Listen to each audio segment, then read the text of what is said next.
اللہ سبحانہ وتعالیٰ فرماتے ہیں وما ارسلناک الا کافۃ للناس بشیرا ونذیرا، سورہ سبا کی آیت نمبر 28، اے نبی ہم نے آپ کو تمام انسانوں کے لیے بشیر اور نذیر بنا کر بھیجا۔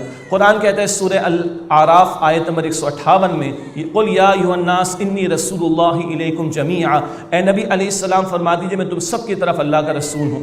قرآن کہلواتا ہے آپ سے سورہ البقرہ آیت نمبر 21 میں یا ایھا الناس اعبدوا ربکم، اے انسانوں اپنے رب کی عبادت کرو۔ پچھلے بھی پیغمبر آئے وہ اللہ ہی نے بھیجے، مگر وہ فرماتے یا قوم اعبدوا اللہ، اے میری قوم اللہ کی عبادت کرو۔ آخری رسول آئے وہ فرماتے یا ایھا الناس، اے انسانوں اپنے رب کی عبادت کرو۔ کیا فرق ہوا؟ پچھلے انبیاء اور رسول کو مخصوص خطوں، علاقوں اور ادوار کے لیے بھیجا گیا، آپ صلی اللہ علیہ وسلم کو تمام علاقوں اور ادوار کے لیے بھیجا گیا۔ اور یہ وہ وقت ہے کہ جب رسول اللہ علیہ السلام کا اعلان نبوت مکہ مکرمہ میں ہو رہا ہے۔ مکہ مکرمہ کے قریب جدہ کا ساحل بھی موجود ہے۔ اس وقت وہ ذرائع بھی دستیاب تھے کہ ایک عالمگیر رسالت کا اعلان بھی ہو اور اس کے نتیجے میں جو تعلیم رب کائنات کی طرف سے عطا ہو وہ محفوظ بھی کی جا سکے اور اس کا ابلاغ بھی ہو اور آئندہ وہ دنیا کے کونے کونے تک پہنچ سکے۔ وہی جدہ کا ساحل ہے۔ بات آپ کو دلچسپ اور عجیب بھی لگے گی کہ چین سے بھی آتے تھے جہاز اور وہاں لنگر انداز ہوا کرتے تھے، دنیا کے دیگر علاقوں سے بھی آیا کرتے تھے۔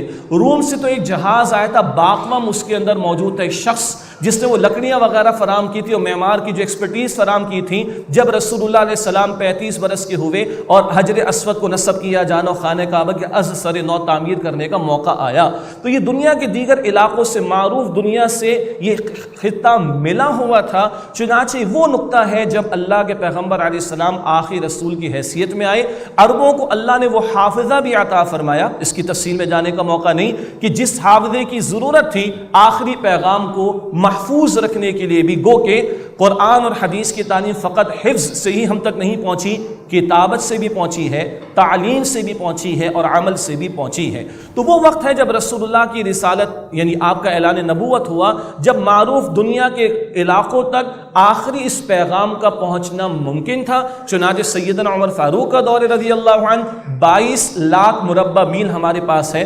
حضرت امیر معاویہ رضی اللہ تعالیٰ عنہ کا دور ہے، 44 لاکھ مربع میل ہمارے پاس موجود ہے۔ 3 معروف بر اعظموں تک ہماری انٹری ہوئی تھی اور ان علاقوں تک ہم اللہ سبحانہ و تعالیٰ کا دین یہ پہنچا ہے۔ لا الہ الا اللہ محمد رسول